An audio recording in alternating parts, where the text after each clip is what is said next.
I rarely read poetry in translation. Honestly, I usually avoid it altogether. Frost's famous line, "Poetry is what gets lost in translation," has always felt uncomfortably accurate to me. What sets a poem apart from a short story, an essay, a letter, or an opinion piece isn't its topic. Any of those forms can handle the same subject matter. It's not the ideas either. Plenty of excellent poems contain very little in the way of argument or concept.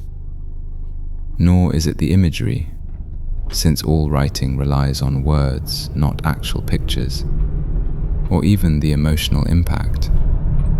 I've been moved to tears by pop songs far more frequently than by poems.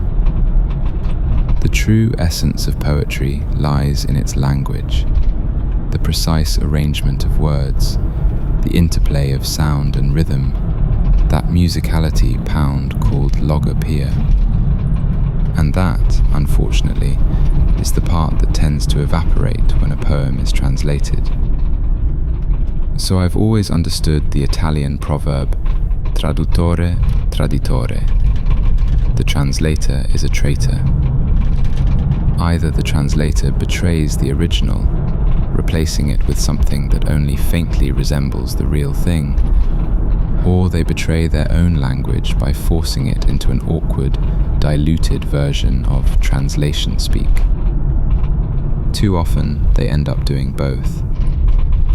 Yet, because strict consistency can be its own kind of foolishness, and because I try not to be too predictable, I have come across a handful of translations that feel like genuine poems in English, not just study aids.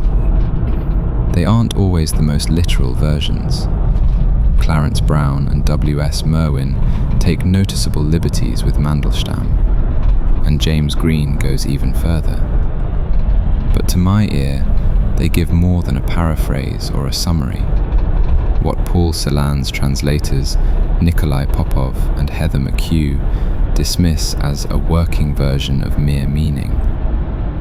They convey why these poems matter, why anyone should read them in any language. Many translators deliver only the basic sense of the original, which is the least distinctive part. I'm willing to accept deviations from strict literalness if they bring us closer to the poem's actual life. As Green puts it, what matters is capturing the poem's effect. And in that sense, Joseph Brodsky's retort to Frost, "Poetry is what is gained in translation," can sometimes be true, if luck is on one side. Clarence Brown says as much in the introduction to his and Merwin's Mandelstam translations.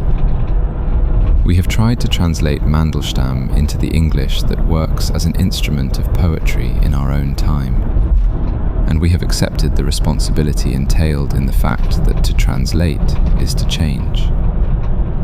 That is all I ask from a translator, not the rigid literalism favoured by those in the academy, as Brown calls them, who rail against any perceived error, insist that poetry cannot be translated on this earth, and uphold their own narrow rules as if they were universal law.